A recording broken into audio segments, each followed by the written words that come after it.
तो अभी आपको क्या पढ़ना है, कंपोजिशन ऑफ फंक्शन। क्या होता है कंपोजिशन ऑफ फंक्शन का मतलब? देखो, फंक्शन क्या था? Function just like a machine. Function क्या था कि जस्ट लाइक ए मशीन, यानी कि अगर आपके पास सेट ए है, set A like a input, अगर ये एक्स है आपके पास और आप इनपुट दे रहे हो किसके थ्रू? अगर कहीं ना कहीं तो इनपुट दे रहे होगे, तो आप कहते थे कि फंक्शन में। आप कहा इनपुट देते हो? फंक्शन में। और ये इनपुट देने के बाद आपको एक आउटपुट मिलता है जिसको आप कलेक्ट करते हो और बोलते हो ये सेट बी है, जिसको आप यहाँ पे वाई मानते थे। ठीक है, यही वाई जो है आपको क्या कहलाता था? एफ एक्स कहलाता था। This is output of the function, है ना। और अब क्या करना है? अब ये एक मशीन नहीं है, अब यहाँ पे डबल मशीन लगने वाली है। मतलब फंक्शन अगर एक मशीन है, तो इस फंक्शन का जो आउटपुट आएगा, अगेन हम दूसरे फंक्शन में उसको एज ए इनपुट देंगे। उस फंक्शन को हमने मान लो कुछ और नाम दे दिया, लाइक जी। जी एक अलग फंक्शन हो गया। और इस जी का जो आउटपुट आएगा, जो जी का आउटपुट आएगा, वो किस में आएगा? तो वो एक अलग सेट में कलेक्ट करोगे आप, क्योंकि सेट्स क्या होता है? इंफॉर्मेशन और जो भी आपके पास डेटा होता है उनको कलेक्ट करने का सिस्टम होता है। तो ये आपका सी है, जहां पे आप इसके आउटपुट्स को कलेक्ट करने वाले हो। आउटपुट किस फॉर्म में आएगा? तो जी ऑफ, देखो यहां पे इसको थोड़ा बड़ा करके बताता हूं। यहां पे ये पूरा का पूरा पार्ट जो है एज ए इनपुट है इस फंक्शन के लिए। यहां पे एक्स इनपुट था, तो हमारा आउटपुट क्या आ रहा है? एफ एक्स, यानी एफ इनपुट एक्स। अगर यहां पे पूरा का पूरा ये इनपुट है, तो आउटपुट क्या आने वाला है? इस फंक्शन को इनपुट दिया जाएगा ये वाला पार्ट, यानी कि क्या दोगे आप इनपुट? इनपुट दोगे जी, इनपुट देने वाले हो एफ एक्स। ये एफ एक्स पूरा का पूरा इनपुट है इसके लिए। बात समझ में आ रही है? ये क्या लिखा गया? जी ब्रैकेट एफ एक्स। वो एफ एक्स पूरा का पूरा क्या है? इनपुट है। यानी आपने क्या किया है, ध्यान से समझा जाए तो, एक बार फंक्शन को इनपुट दिया, जो इसका आउटपुट है उसी आउटपुट को दूसरे फंक्शन में आपने इनपुट दिया, एज ए इनपुट ट्रीट कर रहे हो। तो जो आया है वो आपका क्या है? ये है आपका कंपोजिशन ऑफ फंक्शन। मतलब फंक्शंस को कंपोजिट करना, आपस में मर्ज करना। ठीक है। और इसको अगर हम डायरेक्टली बात करते हैं, तो डायरेक्टली क्या रिप्रेजेंट कर सकते हो? तो डायरेक्टली रिप्रेजेंट करने का तरीका जो होता है वो होता है जी ओ एफ। ठीक है ना। G is the function, F is the function. ठीक है। जी आपका फाइनल वाला फंक्शन था, या आपका इनिशियल फंक्शन था। बात समझ में आ रही है? तो अगर इसके सिस्टम को देखते हुए अगर हम डेफिनेशन बनाए, तो इसका डेफिनेशन क्या हो सकता है?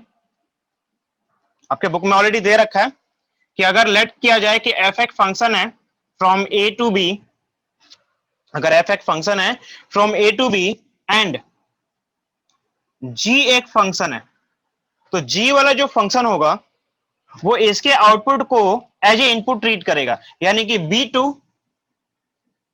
अनदर सेट सी। आई बात समझ में? ठीक है।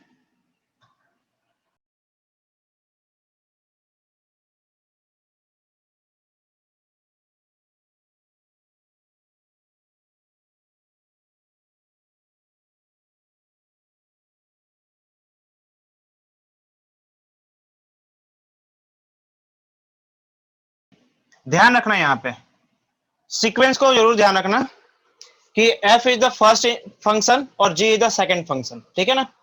मतलब ये function as a input treat किया जा रहा है इस फंक्शन के लिए, इस फंक्शन का जो आउटपुट आने वाला है। तो सीक्वेंस हमें पता रखना है, ये इंपॉर्टेंट है। ठीक है। देखो, इसको आप इसको आप इस तरीके से विजुअलाइज कर सकते हो, लाइक कि ये एक मशीन है। ठीक है। जिस मशीन में आपके पास यहां पे कुछ इनपुट्स देने वाले हो एक्स। ठीक है। इस मशीन का जो आउटपुट होगा, मतलब जो प्रोडक्ट बनेगा, वो होगा आपके पास एफ एक्स। मशीन कौन सी थी? मशीन एफ था। ठीक है। फंक्शन में आपने इनपुट दिया एक्स को, फंक्शन ने कुछ प्रोसेस किया, आउटपुट आया एफ एक्स। और इसी फंक्शन को हम एज ए इनपुट ट्रीट करेंगे दूसरे मशीन के लिए। ठीक है। यह आपका दूसरा मशीन हो गया, यह है लाइक जी। और इसका आउटपुट क्या आएगा? तो इसका आउटपुट आएगा आपके पास g ऑफ इनपुट, इनपुट यानी कि fx। ठीक है, मतलब कुछ ऐसा समझ सकते हो आप कि मान लो चॉकलेट बनाना है आपको, तो चॉकलेट बनाने के लिए जो भी रॉ मटेरियल्स है आपने इसमें डाला, उसका पेस्ट रेडी हुआ, पेस्ट रेडी इस मशीन में हो रहा है, पेस्ट का आउटपुट जो है मतलब जो भी पेस्ट बना वो इस मशीन में आपने डाला, इस मशीन ने क्या किया, उसको रैप कर दिया, चॉकलेट का पूरा फॉर्मेशन जो है उसने उसको बना दिया। ठीक है, तो इसने यहाँ पे क्या कर दिया, उसको रैप कर दिया है, ये पूरी रैपिंग की प्रोसेस हो गई। और यहाँ पे इसने क्या किया, यहाँ पे बस इसने चॉकलेट बनाया, यहाँ पे जो है इसने क्या बनाया, केवल चॉकलेट्स बनाया है। इस ये चॉकलेट जब यहाँ पे जाएगा तो ये इसे रैप करेगा। तो मतलब दो प्रोसेस, एक इनपुट के बाद एक आउटपुट आया, इस आउटपुट को एज ए इनपुट ट्रीट करेगा ये इनपुट, ये फंक्शन, और देन आउटपुट आएगा। तो डबल प्रोसेस जब आप कर रहे हो तो यही कहलाता है आपका कंपोजिशन ऑफ फंक्शन। ठीक है, इसी के बेस पे एक क्वेश्चन देखते हैं एग्जाम्पल के तौर पे। आपसे कह रहे हैं कि let R be a real number, R क्या है, रियल नंबर है, और आपके पास एफ डिफाइन है from R to R in such a way that f x is equal to, F x क्या दे रखा है, तो वो दे रखा है एक्स स्क्वायर, एंड एक और फंक्शन डिफाइन है from that is g, that is also from R to R, and like g x is equal to 2x plus 1। ठीक है, ये आपसे बोला जा रहा है, देन कहा जा रहा है कि आप फाइंड आउट करो, क्या फाइंड आउट करना है आपको, एफ ओ जी। ठीक है, एफ ओ जी फाइंड आउट करना है, और क्या पता करना है, जी ओ एफ। ये दोनों चीजें पता करनी है आपको, एफ ओ जी और जी ओ एफ दोनों ही पता करना है, दोनों में अंतर है, आपको पता है कि दोनों में अंतर है। ठीक है, तो दोनों को ही पता करना है, और साथ साथ ये भी शो करना है, so that F O G is not equal to G O F, यानी कि function, composite function of F of G या composite function of G of F. तो इसको कैसे पता करोगे, सॉल्व कर लेते हैं डायरेक्टली, है ना। किसको सॉल्व करोगे पहले, जीओ एफ को या एफ ओ जी को,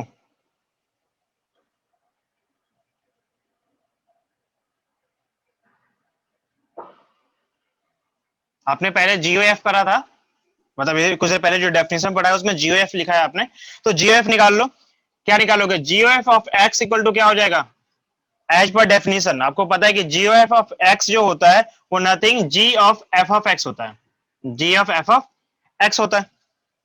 अच्छा ठीक है, जो था वैसा आपने लिख दिया, कोई प्रॉब्लम नहीं है, यहां तक कोई डाउट नहीं है। ठीक है, क्योंकि आपको पता है कि एफ ऑफ जी की एफ ऑफ एक्स का वैल्यू जो है, ये मैं आपके पास रेफरेंस के लिए लिख रहा हूं, एफ ऑफ एक्स की वैल्यू कितनी है, एक्स स्क्वायर है, एफ ऑफ एक्स की वैल्यू कितनी है, एक्स स्क्वायर, यानी यहाँ पे क्या पुटअप करना पड़ेगा आपको, एक्स स्क्वायर पुटअप करना पड़ेगा, तो that is G X square, यानी कि जी ऑफ एक्स स्क्वायर। अब जी ऑफ एक्स स्क्वायर का मतलब क्या हुआ, कि फंक्शन जी में आपको इनपुट देना है एक्स स्क्वायर, तो फंक्शन क्या है आपके पास जी का, वो है 2x प्लस 1, यानी वहां पे क्या रिप्लेस करना पड़ेगा, x replace by x square. इतनी छोटी छोटी बातें तो समझ में आ रही है कि यहाँ पे जो भी वैल्यू होती है वो x में रिप्लेस हो जाता है, यानी कि g ऑफ एक्स स्क्वायर जब आपको निकालना पड़ेगा तो क्या हो जाएगा, 2 इंटू एक्स स्क्वायर प्लस 1, या फिर आप कह सकते हो कि 2x स्क्वायर प्लस 1, ये आपको GOF निकला। एंड सेकेंड पार्ट FOG निकालना है आपको, तो FOG ऑफ x निकालोगे आप, FOG ऑफ x का मतलब क्या हो जाएगा, f of g of x हो जाएगा। इस बार क्या करना पड़ेगा, इस बार gx की वैल्यू पुटअप करनी पड़ेगी, तो आप ऐसे लिख लो कि चूंकि gx की जो वैल्यू है वो आपको गिवन है 2x प्लस 1, 2x प्लस 1 की वैल्यू यहाँ पे हम पुटअप करेंगे तो क्या मिलेगा, f ऑफ 2x प्लस 1, यानी क्या करना है आपको, f ऑफ x की वैल्यू कितनी है, तो f ऑफ x की वैल्यू है एक्स स्क्वायर, यानी जो भी यहाँ पे वैल्यू होगी उसको वहां पे x में पुटअप करना पड़ेगा आपको, तो फाइनली आपको क्या मिलने वाला है, 2x plus 1 the whole square. चाहो तो इसे थोड़ा एक्सपेंड कर लो, चाहो तो ऐसे ही रहने दो, कोई प्रॉब्लम नहीं है। ठीक है, अब यहाँ पे आप चाहो तो एक्सपेंड कर लो, कोई बड़ी बात नहीं है, 4x स्क्वायर प्लस क्या मिलेगा आपको, 4x प्लस 1, ये मिलेगा। ठीक है, अब यहां लिख सकते हो कि हेयर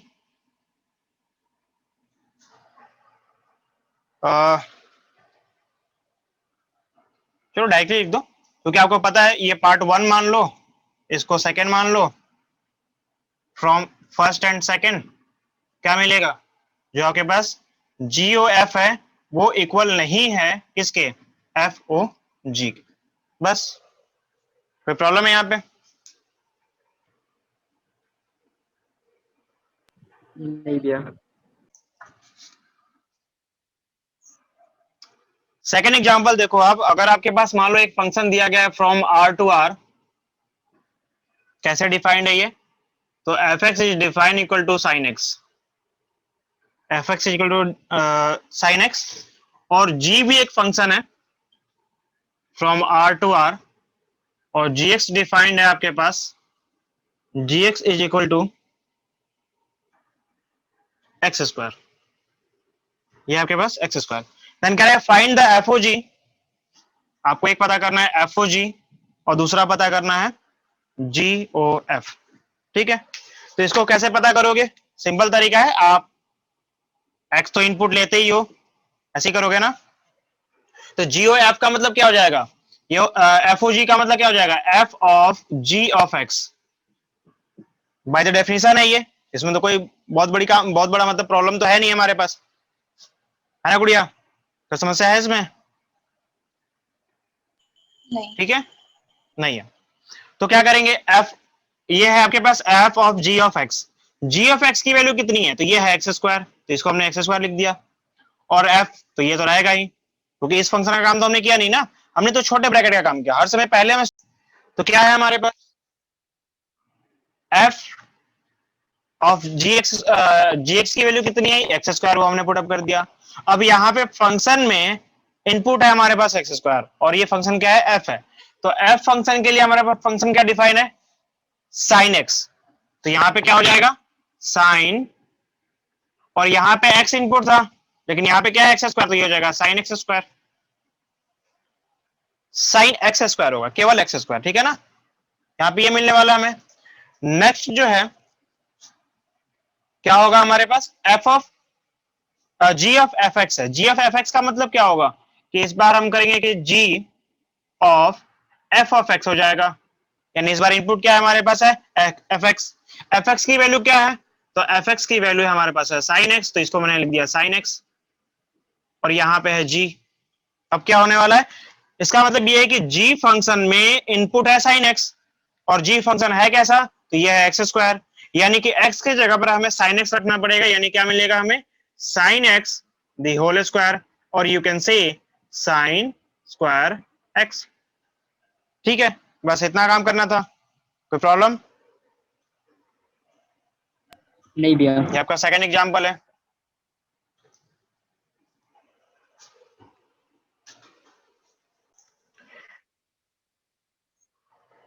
आपके पास एक क्वेश्चन है जिससे आपको कुछ स्टेटमेंट क्लियर होने वाले हैं, वो ये है कि आपसे पूछा जा रहा है, so that if f from a to b and g b to c are 1-1, ये क्या है, ये 1-1 है, ये 1-1 कंडीशन को फॉलो करते हैं, देन GOF, देन GOF जो होना चाहिए must from A to C, ये तो आपको पता है, अभी डेफिनेशन से पता चल गया आपको कि GOF जो होगा वो A to C होगा, from first to from last होगा, इसमें तो कोई डाउट नहीं है, ठीक है। लेकिन आपसे पूछा जाता है क्या ये भी 1-1 होगा, आपसे ये पूछना चाहता है कि अगर आपके पास f ऑफ f जो था, यानी फंक्शन f और फंक्शन g अगर दोनों ही 1-1 हो, तो क्या कंपोजिट ऑफ GOF यानी composite of g and f जो होगा, क्या वो भी 1-1 होगा या नहीं होगा, इससे हमें पता करना है। तो सॉल्यूशन कैसे करोगे आप, आपके पास फंडामेंटल है, इसका मतलब आपको पता है कि कैसे क्या प्रोसीजर होती है किसी फंक्शन को 1-1 प्रूव करने के। आप दो इनपुट एज्यूम करते हो, ये करते हो ना, आप दो इनपुट एज्यूम करते हो तो आप लेट कर लो कि let x1 and x1 and x2 is the element of the क्या चीज, डोमेन ऑफ g, क्योंकि आपके पास जी एफ को पता करना है। तो जी एफ के जो हमारा फाइनल आउटपुट है, जो फाइनल हमारा फंक्शन है वो जी है, तो वहां पे हम इनपुट एज्यूम करेंगे क्या, x1 एंड x2, लेकिन इनपुट किस में आएगा, तो b में आएगा वो, ठीक है ना। आप लिख सकते हो यहां पे कि domain of G O F, समझने के लिए, ठीक है। सो क्या होगा, G O F of x1, GOF of x1 should be equal to GOF of x2। ये प्रोसीजर ही होता है कि दो इनपुट आप लेते हो तो उस फंक्शन के इनपुट्स को आप पुट करके देखते हो, आप उसको पुट करते हो, इक्वल करते हो, तो आप यहां कर लेते हो पुट दिस वन। अगर आपने इसको पुट अप किया तो इसकी वैल्यू क्या होती है, आप क्या होगा कि कुछ नहीं, g of f of x होता है, g ऑफ f ऑफ, यहां पे x1 है तो x1 लिख लो, ठीक है।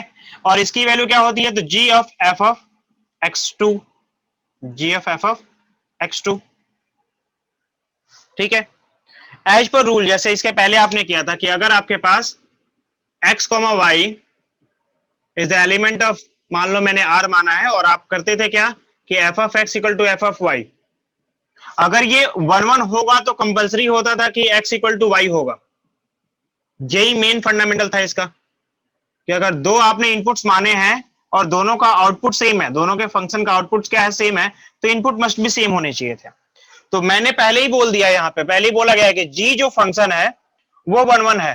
तो जब g एक फंक्शन है, यहां भी g एक फंक्शन है, इसके लिए इनपुट क्या है, तो f ऑफ x1 है, और इसके लिए इनपुट क्या है, तो f ऑफ x2 है। तो अगर हमारे पास दोनों फंक्शन के आउटपुट सेम है तो फंक्शन का इनपुट सेम होना चाहिए, यानी दिस इंप्लाई दैट, ये इंप्लाई ये करता है और ये इंप्लाई क्या करेगा कि this imply that f of x1 should be equal to f of x2। बात समझ में आ रही है कि g भी एक फंक्शन था, उसका इनपुट हमारे पास ये है f ऑफ x1, और यहां भी g एक फंक्शन है जिसका इनपुट क्या है, f ऑफ x2।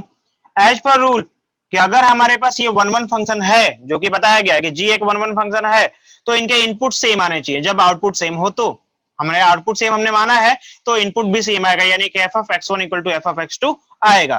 क्योंकि हमें ये भी पता है कि f ऑफ x, आप यहां लिख सकते हो कि सिंस g इज 1 1, ठीक है, आप लिख लेना साइड में। और यहां पे भी आप वही काम करोगे कि सिंस जो g है, f है, वो भी 1 1 है, this is also 1 1। If this function is 1 1, that इसके भी इनपुट जो होने चाहिए वो इक्वल ही होने चाहिए, यानी it imply that x1 is equal to x2, है कि नहीं, इंप्लाई करता है कि x1 इक्वल टू x2। और जब ये आपको इंप्लाई करता है, ये आपको इंप्लाई करता है, तो क्या कंप्लीट होता है कि जो आपका फाइनल था, क्या चीज, तो कंपोजिट, जो कंपोजिशन था इसका, कि सो GOF इज 1 1 है, मतलब जो हमारा फाइनल फंक्शन है, फाइनल फंक्शन तो यही है GOF, वो भी हमारा क्या होगा, 1 1 होगा, क्योंकि इस फाइनल फंक्शन के लिए जो इनपुट आ रहे थे, जो भी इनपुट आपने एज्यूम किए थे, वो आपस में इक्वल आ रहे हैं, दैट्स व्हाई ये 1 1 होंगे। अब बताओ यहां तक कोई प्रॉब्लम है तो नहीं भैया। देखो, जो नेक्स्ट है हमारे पास वो ऑन्टो के लिए है। आपसे कहा जा रहा है कि फंक्शन डिफाइंड है from A to B and g एक फंक्शन है जो डिफाइंड है from b to c are onto. ये गिवन है कि ये ऑन्टो है, ठीक है। देन आपको प्रूफ करना है या शो करना है, then GOF from a to c is onto, ठीक है, ये आपको प्रूव करना है। देखो फॉर जस्ट आप इसके एज्यूमशन के लिए आप समझ लो ऐसे कि ए बी सी, इसमें एक्स, इसमें वाई, इसमें जेड, ठीक है, ये आपके सेट्स हैं जिसमें इनपुट आपने एज्यूम कर लिया है कि इसके लिए मतलब जो कलेक्शन ऑफ डेटा है उसका है जेड, इसका वाई और इसका एक्स। थोड़ा मतलब मेमोरी मैप के लिए कि वो मैपिंग कैसे करोगे, आइडिया रहेगा इस तरह से, है ना। तो आपको सबसे पहले क्या करना है, क्योंकि आपको किसके बारे में पता करना है, जीओएफ के बारे में पता करना है, और जीओएफ के लिए सबसे जो आपके पास कोडोमेन है वो है सी। जीओएफ के लिए कोडोमेन क्या है, सी है। तो आप क्या करोगे, सॉल्यूशन में लेट करोगे, लेट क्या था, वो जेड था, तो Z is the element of C, Z is the element of C, ठीक है। या फिर आप चाहो तो थोड़ा और एक्सप्लेन करके लिख सकते हो कि let an arbitrary element,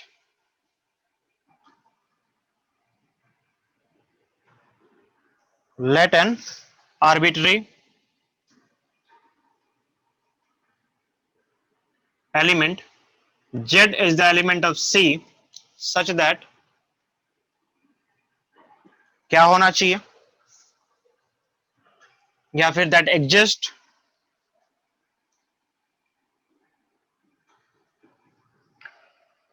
a pre-image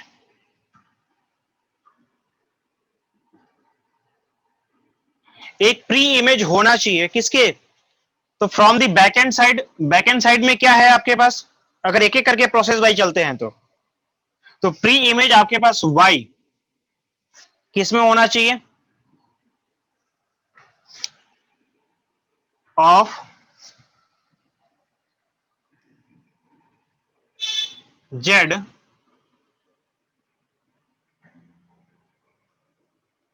under जी। जी क्या है, जी एक फंक्शन है, यहां से यहां तक जो फंक्शन है वो एफ है, और यहां से यहां तक जो फंक्शन है वो क्या है, जी है।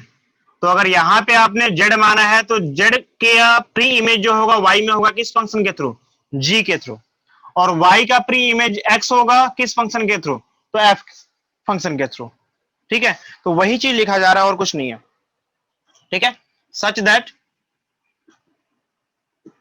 क्या होगा आपके पास, तो अभी आपने लिखा कि जो हमारे पास जी ऑफ वाई होना चाहिए should be equal to z, क्यों, क्योंकि सिंस जी इज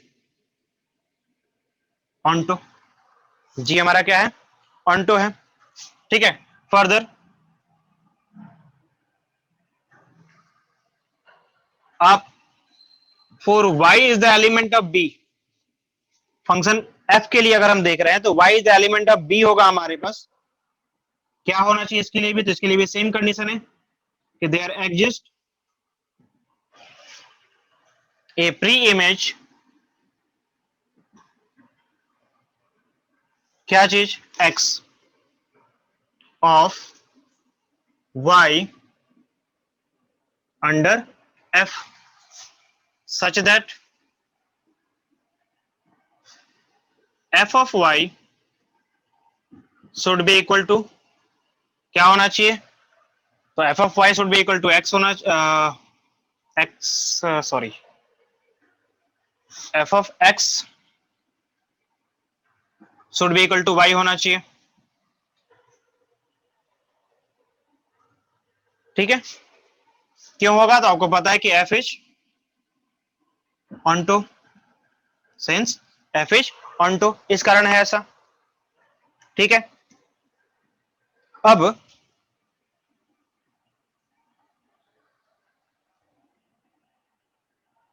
देयरफॉर अगर आप निकालते हो g of f of x की वैल्यू को, क्या निकालने वाले हो आप, g of f of x की वैल्यू को, तो g of f of x की वैल्यू की यही तो पता करना है आपको वहां पे, तो g of f of x का मतलब क्या हो जाएगा, g of f of x, यानी कि g के लिए इनपुट क्या होगा, fx, fx की वैल्यू कितनी है, y, तो आप ऐसे लिख सकते हो कि ये है आपके पास g of y, g of y की वैल्यू कितनी है, z, सब कुछ आपस में इंटरलिंक है, देखो रिवर्स जाके कि g of f of x क्या है, तो f ऑफ x के आप एज ए इनपुट हो गया, f ऑफ x की वैल्यू कितनी आई है, y आई है, y पुट अप कर दिया, अच्छा जी एफ वाई यहां आया, जी एफ वाई की वैल्यू कितनी है जेड, वो आपने जेड लिख दिया।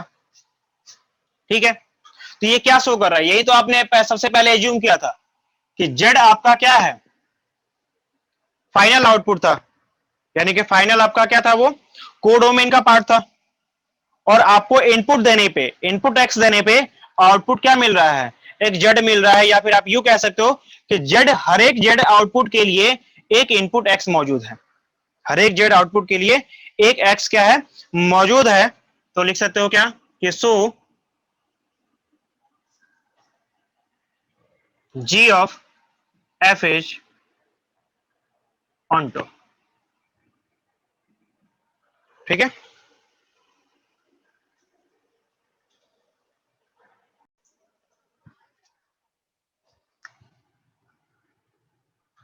देखो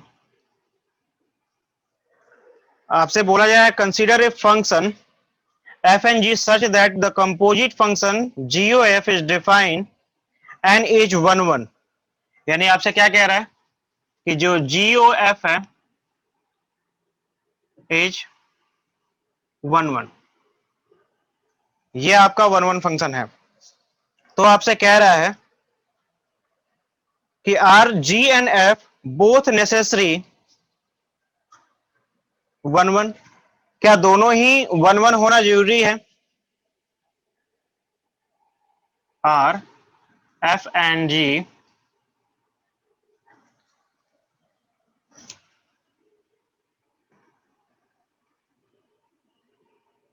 नेसेसरी टू बी 1 1, क्या दोनों का 1 1 होना जरूरी है, ये आपसे पूछा जा रहा है।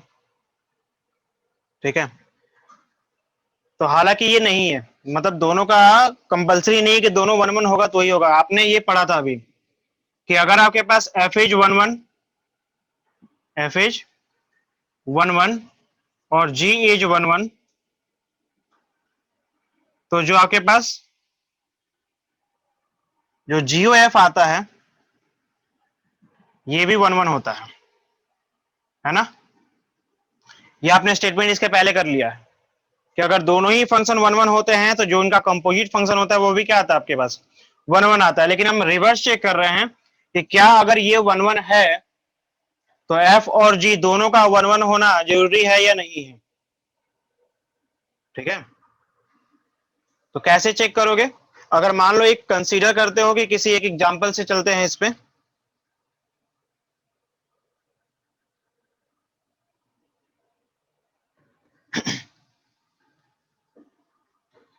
आप लेट करो कि एक फंक्शन है फ्रॉम 1 2 3 4 टू 1 2 3 4 5 6, इस तरीके से डिफाइंड है as f x is equal to x for all the value of x. ठीक है, ये आपको डिफाइंड है। और दूसरा फंक्शन भी, एंड जो आपके पास g है दैट इज फ्रॉम 1 2 3 4 5 6, इसका जो आउटपुट आ रहा था, ठीक है ना, इसका जो आउटपुट आ रहा था उसका आउटपुट इसके लिए इनपुट होगा, ये कंपलसरी है, ये आपको पता है। ठीक है, यानी ये वाला सेट यहाँ पे होना चाहिए। दूसरा सेट जो होगा सी होगा, मतलब ए बी, तो ये बी हो गया, फिर सी क्या होता है, तो एक्स्ट्रा फंक्शन होता है या फिर एक्स्ट्रा हमारा सेट होता है नेक्स्ट, है ना, तो वो कुछ ज्यादा होगा या फिर उसके इक्वल होगा। तो आप इक्वल मान के चलो कि 1 2 3 4 5 और 6, ये आपको डिफाइंड है। और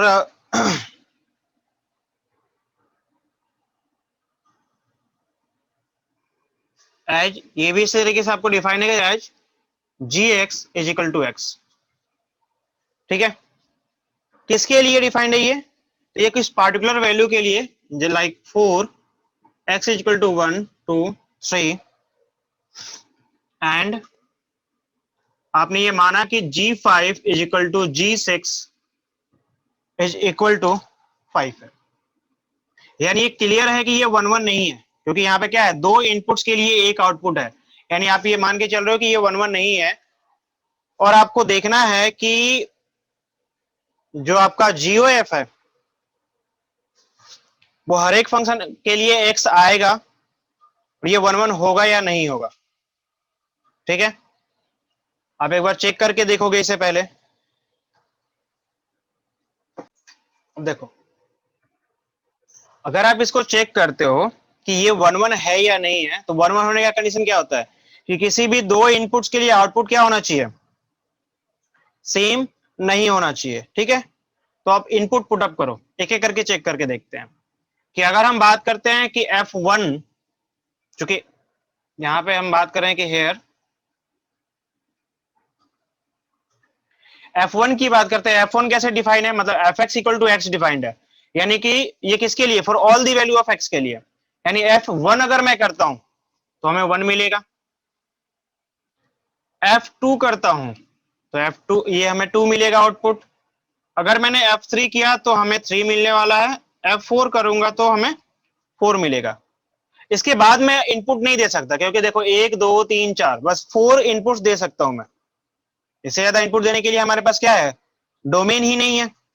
डोमेन में हमारे पास केवल क्या है, 4 एलिमेंट्स है, तो 4 एलिमेंट्स का हम इनपुट दे सकते हैं। चलो अब इसके बेस पे हम क्या करते हैं, GOF निकाल लेते हैं, GOF ऑफ x निकाल लेते हैं। तो GOF ऑफ x निकालेंगे अगर हम, तो क्या मिलेगा, देखो ये हो जाएगा GO यानी कि G ऑफ F ऑफ, और यहाँ पे 1 की हम बात कर रहे थे। ठीक है, तो 1 से ही चेक करते हैं कि G ऑफ F ऑफ 1 क्या मिलेगा। अब G ऑफ F ऑफ 1 क्या मिलेगा, तो F ऑफ 1 की वैल्यू कितनी आ रही है, 1, यानी ये हो जाएगा G1।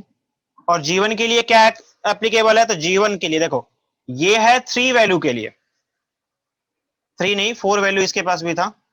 ठीक है, 4 तक के इनपुट्स के लिए वैलिड है कौन सा, Gx equal to x, Gx equal to x.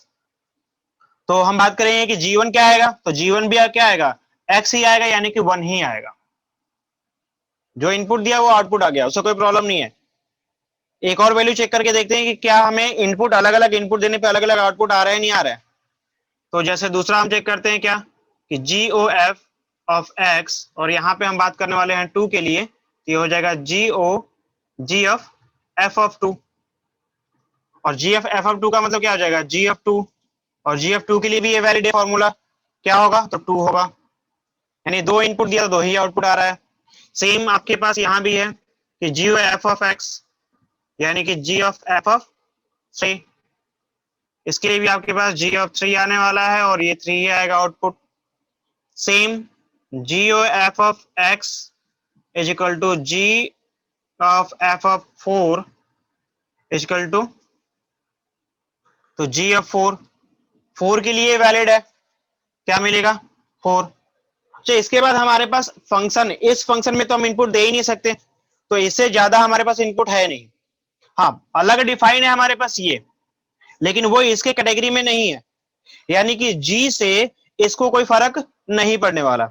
G अगर एक्स्ट्रा भी है हमारे पास, एक्स्ट्रा प्रॉपर्टी इसके पास है, तो भी इसको कोई फर्क नहीं पड़ने वाला, लेकिन F का पड़ने वाला। इसका मतलब क्या हुआ, इसका मतलब ये हुआ कि G अगर आपके पास 1 1 हो या ना हो, उससे कोई वो जो है इंपॉर्टेंस नहीं रखता कि हमारे पास G11 होना ही चाहिए। हाँ, F11 होना चाहिए, कंपलसरी है। यहां से क्या दिखाई दे रहा है, यहां से ये दिखाई दे रहा है कि F मस्ट बी कंपलसरी, कि 11 होगा। अगर F11 नहीं होता तो ये आउटपुट हमारा 11 नहीं आता, क्योंकि ये किस पे ऊपर डिपेंडेंट है, केवल F1 पे, यानी ये इनपुट पे, इस इनपुट पे तो कंप्लीटली डिपेंडेंट है। यानी कि हम क्या कह सकते हैं, यहां कह सकते हो कि सो if GOF is 1 1, then F is 1 1, but G is not necessarily to be 1 1। यानी ये 1 1 हो भी सकता है और 1 1 नहीं भी हो सकता है, कोई फर्क नहीं पड़ेगा उससे। ठीक है ना, मतलब कंफर्म नहीं कह सकते हम कि G11 होगा ही होगा, लेकिन F11 होगा ये कंफर्म है। F जो है वो 1 1 होगा ही होगा। ठीक है, क्वेश्चन है आपके पास, कह रहा है कि आर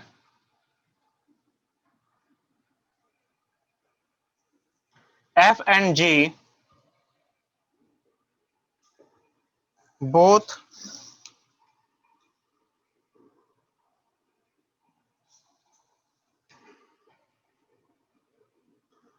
necessarily to be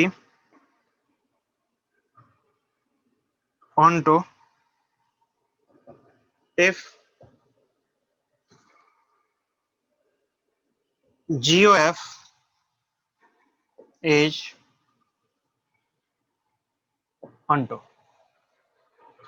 मतलब कह रहा है कि अगर हमारा GOF onto है, क्या कहना चाहता है ये कि GOF जो है वो अगर onto है तो क्या ये कंपलसरी है कि F भी हमारा onto हो और G भी onto हो। ये अगर है तो क्या इसका होना भी कंपलसरी है और इसका होना भी कंपलसरी है, ये पूछ रहा है आपसे। ठीक है, तो एक एक करके चेक करो इसको।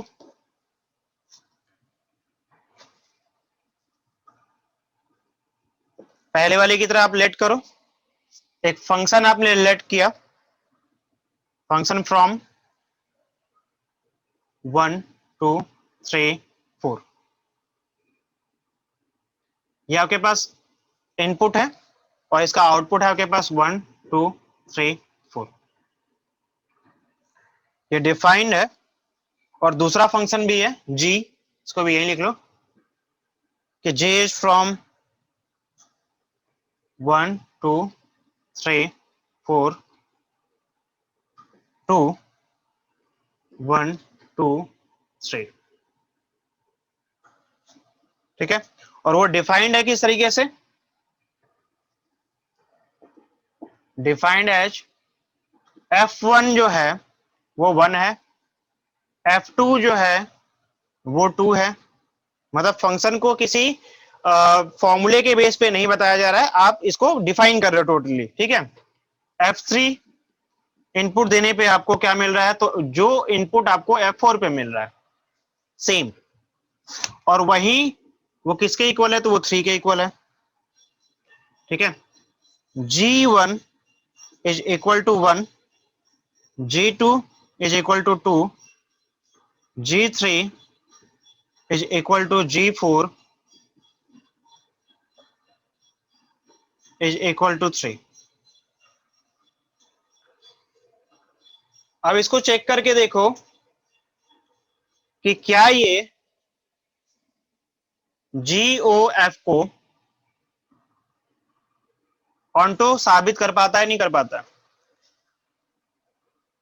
अगर इस तरीके से डिफाइंड है, ये हमें क्लियरली दिखाई दे रहा है कि 1 इनपुट देने पे 1 आया, 2 इनपुट देने पे 2, 3 इनपुट देने पे 4 इनपुट देने पे भी 3 आ रहा है, यानी कि इसके आउटपुट में 4 हमारा रिमेन है, बचा हुआ है, यानी F आपका ऑन्टो नहीं है। अगर ध्यान से देखा जाए तो F इज नॉट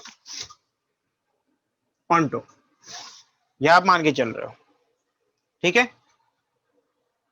अगर हम यहां देखते हैं हर एक इनपुट के लिए, हर एक आउटपुट के लिए इनपुट होना चाहिए, ये कहता है ना आपको ऑन्टो। तो अगर मैं यहां देखूं तो 1 पे आउटपुट 1, 2 पे आउटपुट 2, 3 पे एंड 4 पे 3 आ रहा है, यानी यहाँ पे जितने आउटपुट्स हैं सबके लिए इनपुट मौजूद है, यानी ये 1 1 है, ये ऑन्टो है। अगर हम जी की बात करते हैं तो ये क्या है, ऑन्टो है। यानी आप एक को ऑन्टो नहीं मान रहे हो और एक को ऑन्टो मान रहे हो और फिर कह रहे हो कि क्या ये ऑन्टो होगा, क्योंकि ऑन्टो चाहिए। तो कह रहे हैं कि इसके ऑन्टो होने से क्या एफ और जी दोनों का ही ऑन्टो होना जरूरी है या नहीं है। तो आपने एक को नहीं माना है, एक को हाँ माना है, और इसको चेक करना है कि ऑन्टो है या नहीं है। तो इसको चेक कर लो कि अगर हम बात करते हैं GOF ऑन्टो के लिए, अगर हम बात कर रहे हैं तो GOF ऑन्टो का मतलब क्या होता है कि GOF ऑफ X की वैल्यू निकालेंगे और हर एक आउटपुट के लिए, हर एक आउटपुट के लिए हमारे पास क्या होना चाहिए, इनपुट मौजूद होना चाहिए। तो आप इसको क्या मानोगे, अगर मैं इसको जेड मानता हूं, यहाँ जेड ही मान लो, ठीक है, तो ये होना चाहिए जी ओ, मतलब G of F of X should be equal to Z. अब यहां देखो कि if Z equal to 1, Z कौन सा है, तो जेड हमारा यहाँ का आउटपुट है। अगर जेड हम 1 की बात करते हैं तो जेड 1 के लिए जी ऑफ एफ ऑफ एक्स की वैल्यू मुझे चाहिए 1। रिवर्स जाके चेक करो, अगर हम रिवर्स देखते हैं तो क्या मिल रहा है, जी किसकी वैल्यू 1 है, तो जी ऑफ 1 की वैल्यू 1 है, यानी ये वैलिड है। इट इंप्लाइज दैट कि एफ एक्स इक्वल टू 1, यानी इनपुट आपके पास मौजूद है। इफ जेड इज 2, तो जी ऑफ एफ ऑफ एक्स की वैल्यू 2 होनी चाहिए थी, और g किसकी वैल्यू 2 है, तो 2 की वैल्यू, यानी इसके लिए भी आपके पास जो है इनपुट मौजूद है 2। अगर हम बात करते हैं z इक्वल टू 3 की, तो g of f of x should be equal to क्या आना चाहिए, 3 आना चाहिए। 3 किसके लिए, तो 3 भी हमारे पास वैलिड है, किसके लिए, तो f of x should be equal to 3 आएगा, तो हमारा आउटपुट चाहिए था।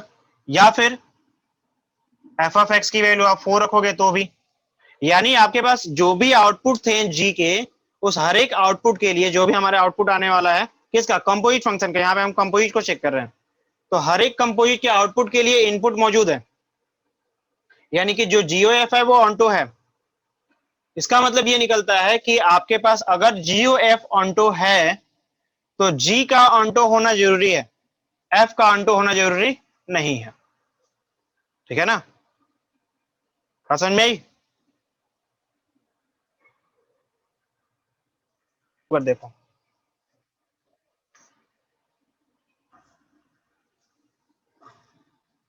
ये एक तरीके से आप थ्योरम कह सकते हो,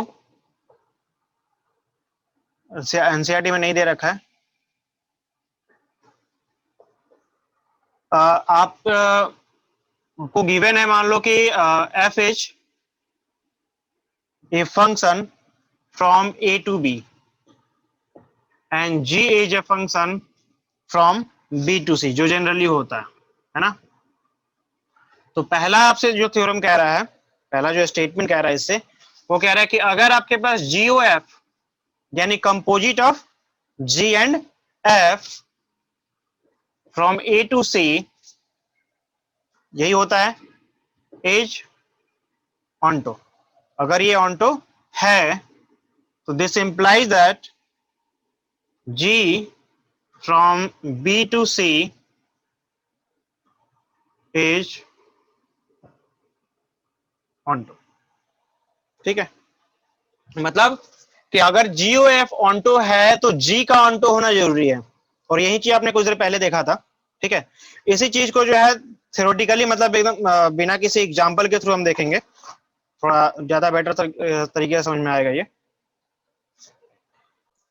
क्या देखो, सबसे पहले आप इसे देख लो कि ये ए बी सी 3 सेट्स है आपके पास। जनरली आपके सेट्स में क्या मिलेगा, क्या होता है, पहले वाले में एक्स वाई और जेड मान के चलते हो। ठीक है, ये आपके एज्यूम्पशन के लिए है कि थोड़ा आइडिया रहेगा कि हाँ हम क्या करने वाले हैं। तो हम यहाँ पे करने वाले हैं क्या, कि टू प्रूव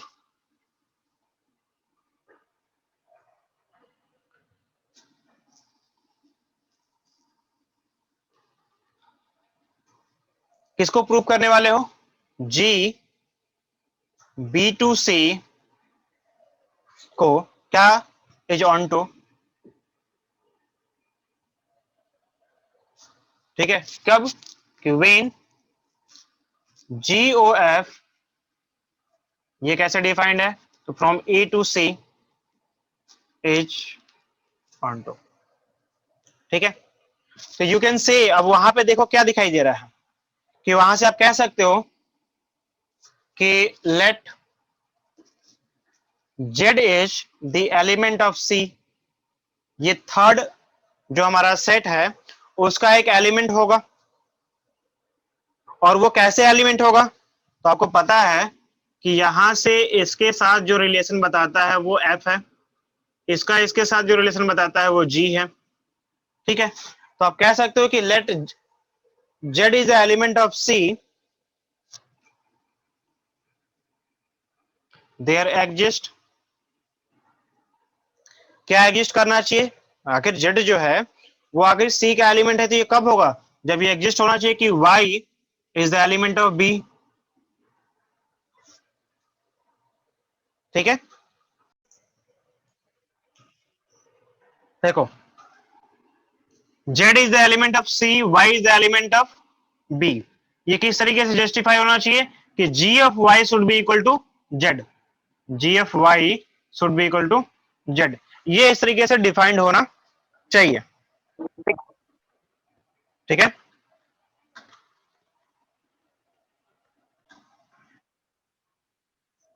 देखो इसी स्टेटमेंट को समझने के लिए ऐसे समझते हैं पहले कि ये आपके पास सेट ए है, ये सेट बी है, ये सेट सी है। अगर सेट ए के एलिमेंट जो भी हैं उनको हमने एक्स माना है, सेट बी के जो एलिमेंट है उनको वाई माना है, सेट सी के जो एलिमेंट्स हैं उनको हमने जेड माना है, फंक्शन ए से बी में जो डिफाइंड फंक्शन है वो है एफ, फंक्शन बी से सी में जो डिफाइंड फंक्शन है वो है जी। फिलहाल हम इसकी बात करते हैं। इसके लिए अगर फंक्शन एफ को ऑनटो करना है, फंक्शन एफ जो है शुड बी ऑनटो, तो इसके लिए क्या होना चाहिए, इट शुड बी वाई, जो वाई होना चाहिए y should be element of B जो होता है, एंड इट इंप्लाई दैट, मतलब इसके बाद इंप्लाई नहीं, इसको पुट किया जाता है, क्या करते हो आप, पुट करते हो कि F x is equal to Y, यानी कि जो इनपुट था वो आउटपुट के बराबर होना चाहिए।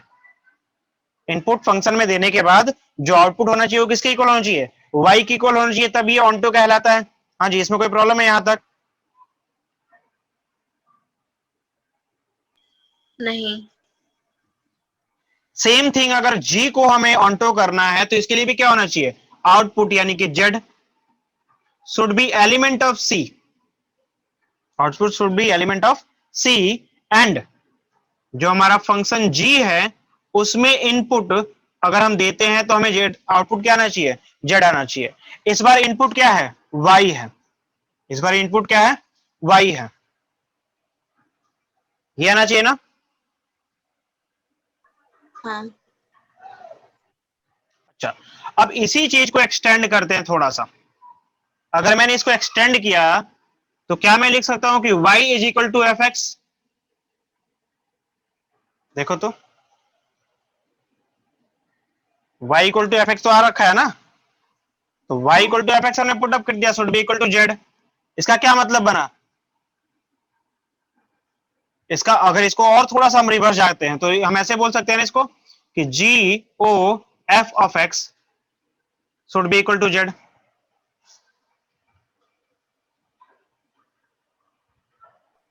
हाँ। तो इसे क्या कहानी समझ में आ रही है कि अगर आपको किसी फंक्शन को ऑनटो करना है, या फिर जैसे भी बात करें तो अगर ये पूरा फंक्शन है तो इनपुट देने पे आउटपुट क्या आना चाहिए, जेड आना चाहिए। तो उसी स्टेटमेंट को हम यहाँ पे डायरेक्टली लिखने वाले थे, यहाँ पे आपको मतलब मैपिंग के थ्रू बताया जा रहा है कि ये ऑनटो है, ये भी ऑनटो है, तो जीओएफ आपका ऑनटो आता है। इस बार हम चूंकि हम ऑनटो से लेके रिवर्स लेके चल रहे थे तो हमें इस स्टेटमेंट को पहले यूज करना है, ठीक है, कि हमारा जो जीओएफ ऑफ एक्स इक्वल टू किसके होना चाहिए, जेड के इक्वल होगा, तो ये ऑनटो होगा। इतनी बात समझ में आई, यहां तक स्क्रीनशॉट ले लो। अब देखो अगर ध्यान से देखा है तो हम इसी को जो है रिवर्स करने वाले हैं। कैसे, एक देखो,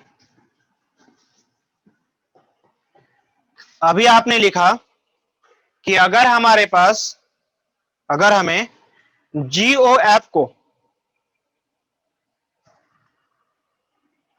हमने क्या लिखा है यहां पे कि अगर मुझे जीओएफ को क्या करना है, ऑनटो प्रूव करना है, तो मुझे लेट करना पड़ेगा एक आउटपुट में, आउटपुट वाले जो हमने यहां बनाया था ए बी सी, सबसे लास्ट वाले सेट में जो एलिमेंट है उसको हम जैसे जनरली लेट करते हैं वो लेट करेंगे, तो वो कर लेते हैं कि लेट, ठीक है, z is the element of C, B and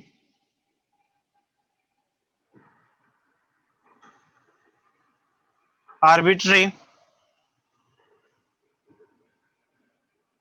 element of C. ठीक है, इसको हम मानेंगे। अब चूंकि हमें पता है कि सिंस GOF डिफाइन है फ्रॉम A to C। ठीक है, और ये क्या है, ये ऑन्टो है, एज ऑन्टो, ये तो हमने पहले ही माना था। तो आप लिख सकते हो कि देयरफॉर the existence या they exist x is the element of A such that कि GOF of x should be equal to Z। हाँ जी, ये तो अभी हमने कुछ देर पहले लिखा था ना। हाँ। उसी चीज को दोबारा लिखा जा रहा है कि हमारे पास अगर GOF ऑन्टो है, इनपुट x पे आउटपुट क्या आना चाहिए, Z आना चाहिए। इसको थोड़ा सा हम एक्सटेंड करें अगर हम, तो हम लिख सकते हैं कि G of f of x it should be equal to Z। ठीक है, अब थोड़ा और एक्सटेंड करते हैं। तो थोड़ा और एक्सटेंड करेंगे तो यहां पे जो हमें दिखाई दे रहा है कि जो हमारा f of x है वो क्या है। तो f of x अगर हम ग्राफ में बना के देखें, कुछ देर पहले हमने देखा था कि f of x जो है वो कुछ नहीं है। अगर ये x है और ये y है और ये आपका z था, तो ये y ही आपके पास f of x था। ये y जो है वही आपका f of x था, है कि नहीं। तो आप यहां कह सकते हो कि दिस इज नथिंग, ये y के इक्वल होगा। मतलब आप यहां कह सकते हो कि g of f of x equal to y equal to z, और यहां लिख दोगे कि y equal to F x is the element of b, second set का। अरे बात समझ में, ये आपने डिफाइन कर लिया कि y क्या है हमारा, y हमारा एफ एक्स है जो किसका एलिमेंट है, सेट b का एलिमेंट है। ठीक है, 10 for all z is the element of c के सारे वैल्यू के लिए जो भी हमारे पास है, मतलब आउटपुट में जो भी वैल्यू है उन सारी आउटपुट की वैल्यू के लिए there exist y is equal to F X. जो भी हमारे पास आउटपुट होगा उसके लिए y equal to F X होगा, that is also element of b such that क्या होना चाहिए। तो अभी कुछ देर पहले हमने लिखा था कि nothing, this is g of y equal to z। ठीक है, अब जब g of y equal to z आया है हमारे पास, तो आप इसे ये कह सकते हो, यहां दिखाई दे रहा है, hence g such that b to c is onto।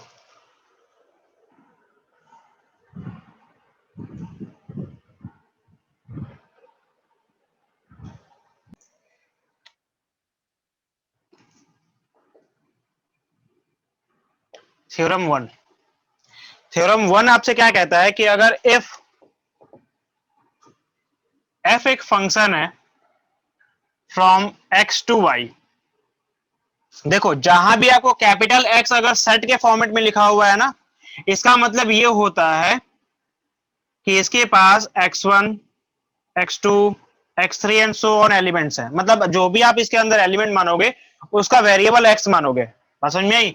अगर कहीं पे y सेट बोल दिया गया है, इसका मतलब क्या है कि इसके अंदर जो वेरिएबल आप मानोगे वो y1 y2 and so on मानोगे। मतलब ये आपके लिए बेनिफिशियल है कि अगर आप किसी कैपिटल सेट को, किसी भी सेट को कैपिटल से हम रिप्रेजेंट करते हैं, तो जिस लेटर से अगर हम उसको रिप्रेजेंट कर रहे हैं उसके अंदर के वेरिएबल्स को उसी के स्मॉल लेटर से 1 2 3 नंबरिंग करके अगर हम मान लेते हैं, तो हमारे माइंड में ये एकदम क्लियर रह गए कौन सा एलिमेंट किस सेट का है। वो एक मतलब बेटर प्रोसेस होता है आपको किसी भी क्वेश्चन को सॉल्व करने के लिए। हालांकि इसमें इतनी ज्यादा जरूरत नहीं पड़ेगी, लेकिन नेक्स्ट टाइम अगर कहीं भी कहीं जरूरत पड़ती है तो हम ऐसा यूज करेंगे, ज्यादा बेटर होगा। ठीक है ना। तो देखो आपको फंक्शन दे रखा है कि function from X to Y, एक जी फंक्शन है, जी जाहिर सी बात है वाई होगा, वाई टू जेड, ठीक है। एंड एक एच फंक्शन है आपके पास, ये है आपके पास Z to S R function. Then आपको प्रूफ करना है, देन कंपोजिट ऑफ, देखो क्या कहने का मतलब होता है, एच ओ जी ओ एफ, इसका क्या कहने का मतलब, इसका कहने का मतलब ये है कि composite of and composite of GOF, मतलब जीओएफ का कंपोजिट, पहले आपको जीओएफ का कंपोजिट निकालना पड़ेगा, एंड देन जो भी आपका आउटपुट मिलेगा उसको भी कंपोजिट निकालना, किसके साथ, एच के साथ, वो इक्वल होगा। This is equal to composite of H and G, composite of H and G and composite of with F, मतलब जो है इन दोनों का कंपोजिट अगर एफ के साथ कराते हैं तो ये दोनों ही सेम होंगे। यही आपको प्रूव करना है। तो प्रूफ देखो,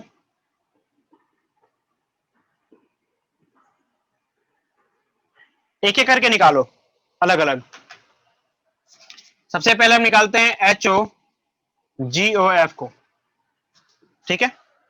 एच ओ जी ओ एफ को निकालने के लिए आप इनपुट तो दोगे ना एक्स को, ठीक है। एक एक करके सॉल्व करो इसके। अगर हम इसे सॉल्व करते हैं तो क्या मिलने वाला है हमें, आप कह सकते हो कि G O H O F of X, ये तो रहेगा ही रहेगा ऐसे, ठीक है, G O F of X. Again ये आप चाहो तो एक साथ में ये ओ जो है ना वो हटा सकते हो, कि आपको पता है, ये देखो तो ये पता है ना आपको कि G O F of x अगर कहीं पे लिखा हुआ है, इसका क्या मतलब है, इसका मतलब है g of F of x. हाँ जी, यहां तक तो कोई डाउट नहीं है ना, ऐसे होता है।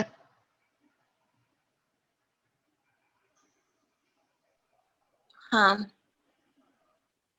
ठीक है, तो आप वही काम कर सकते हो कि आप इसको डायरेक्टली इनको हटा लो, फिर सॉल्व करो। एच ऑफ जी ओ, यहां भी हट जाएगा, अब ये हो जाएगा एफ ऑफ एक्स, ठीक है।